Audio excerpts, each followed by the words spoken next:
काराकाट लोकसभा में एआईएमआईएम के राष्ट्रीय अध्यक्ष असदुद्दीन ओवैसी शनिवार को अपने प्रत्याशी प्रियंका चौधरी के समर्थन में जनसभा को संबोधित किया। उन्होंने कहा कि काराकाट के सभी प्रत्याशी बाहरी हैं। बाहरी को वोट देंगे तो क्षेत्र का विकास नहीं होगा। यहाँ की बेटी प्रियंका चौधरी को वोट देकर सांसद बनाएं, जिससे काराकाट का विकास हो सके। असदुद्दीन ओवैसी नासिरगंज नगर के हाई स्कूल के मैदान में सभा को संबोधित किया।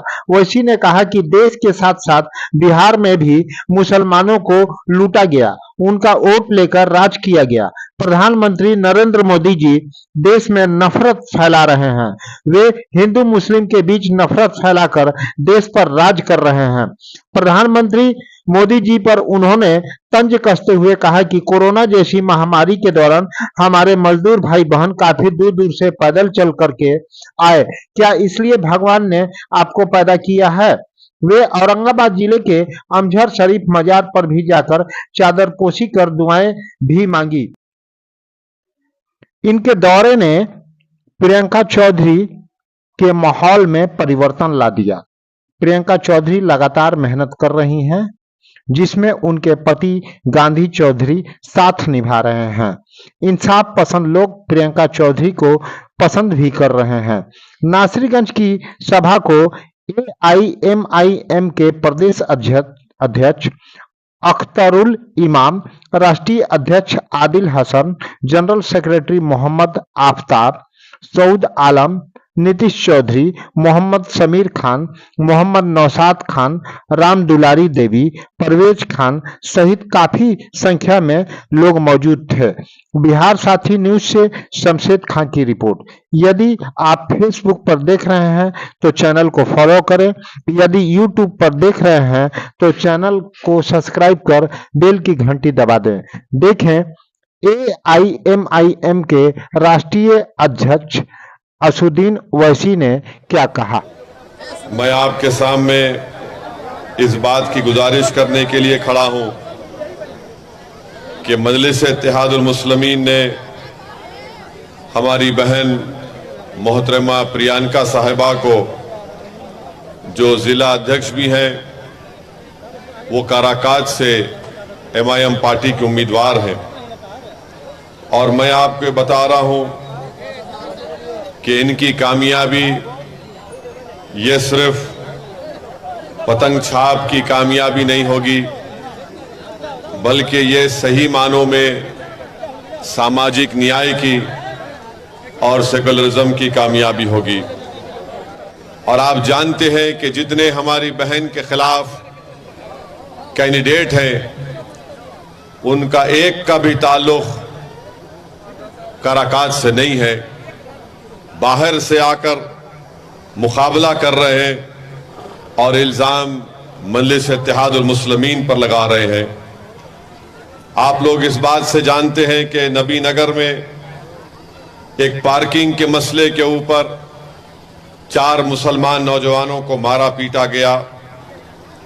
यहां पर सोन नदी है और कोई बराबर ब्रिज नहीं है।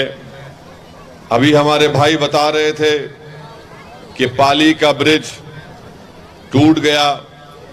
जितने इस पार्लियामेंट कॉन्स्टिट्यूंसी में ब्रिज है वो नीतीश कुमार की तरह है कि कब गिर जाए पता नहीं चलता। और रहा सवाल हमारे प्रधानमंत्री का, मेरे भाई आप और हम सब लोग अपनी अम्मा के पेट से पैदा हुए ना,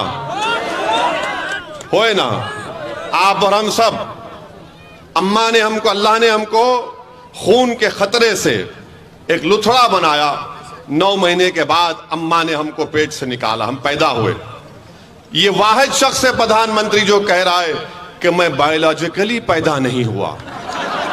नाना हंसने की बात नहीं है, उन्होंने कहा ये बात को, उन्होंने कहा इस बात को कि मैं बायोलॉजिकली पैदा नहीं हुआ।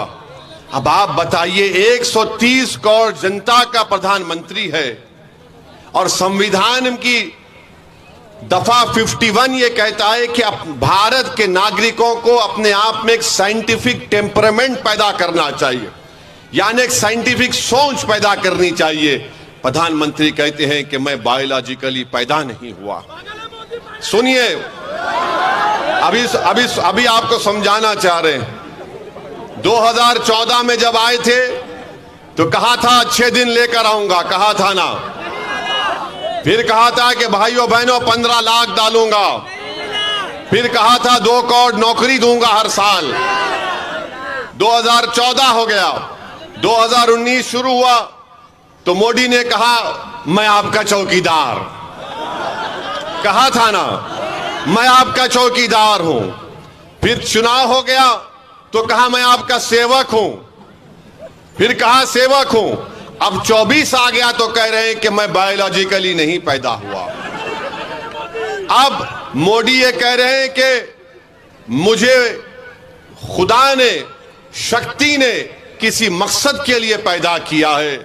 अब वो दिन दूर नहीं है कि नरेंद्र मोदी कह देंगे कि मैं ही सब कुछ हूं, मेरी पूजा करो। आप बताइए, नरेंद्र मोदी अगर ये कह रहे हैं कि ऊपर वाला एक शक्ति, एक मकसद के तहत उनको यहां पर पैदा किया है। मोदी जी, जब कोविड के 2 वेव हुए तो बिहार के नौजवान जब मुंबई से, दिल्ली से, हैदराबाद से, बेंगलुरु से पैदल चलकर आ रहे थे, तो क्या इसीलिए ऊपर वाले ने आपको प्रधानमंत्री बनाया था कि उनको तकलीफ पहुंचाए जाए? बताओ, भारत एक देश है और देश बड़ा है। नरेंद्र मोदी, तुम देश से बड़े कभी थे ना कभी रहोगे इंशाअल्लाह ताला। मोदी जैसे 56 लोग आके चले जाएंगे मगर भारत रहेगा इंशाअल्लाह ताला। काराकाट में मोदी जी ने कह दिया कि आप प्रधानमंत्री की जबान से, मोदी ने कहा कि मुजरा निकल गया। एक वजीर आजम मुजरा बोलेगा अपनी जबान से? मोदी जी, आप कैसे इस तरह की जबान इस्तेमाल कर रहे हैं? मुजरा कहते हैं, मुजरा ना हो रहा है, नाच हो रहा है। देश के प्रधानमंत्री हैं आप, 130 करोड़ जनता के प्रधानमंत्री हैं, कुछ तो मर्यादा रखिए। आप वजीर आजम प्रधानमंत्री रहकर मुजरा कहेंगे? फिर महिलाओं का सम्मान आप कैसे करेंगे मोदी जी, बताइए आप। और देश का प्रधानमंत्री कहता है कि भारत के मुसलमान घुसपैठी है। मोदी जी, हम घुसपैठी नहीं है।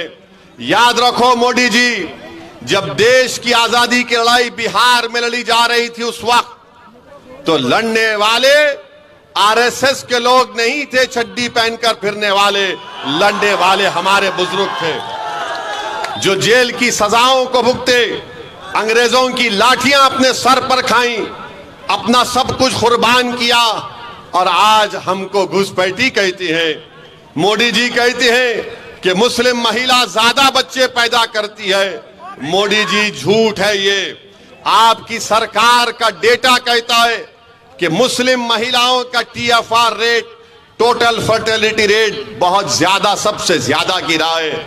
और देश के प्रधानमंत्री को हम कहना चाह रहे हैं कि आप जब तक जिंदा रहेंगे और जब तक दुनिया रहेगी, आपने जो हमारी बेइज्जती की और ये कहा कि हिंदू बहनों के गले से मंगलसूत्र निकालकर मुसलमानों को दे दिया जाएगा। मोदी जी, अगर इस देश में अगर कोई हिंदू बहनों के मंगलसूत्र की हिफाजत करने के लिए अगर जान के नजराने अगर कोई देता आया और देता रहेगा तो मुसलमान है। हम किसी बहन के गले से उतरा मंगलसूत्र लेने वाले नहीं हैं। मोदी जी, क्या हमारी गीरत नहीं है? क्या हम में हमियत नहीं है? क्या हम में इज्जत नफ्स नहीं है कि कैसे तुमने हमारी बेइज्जती करने के लिए इस तरह की बकवास की?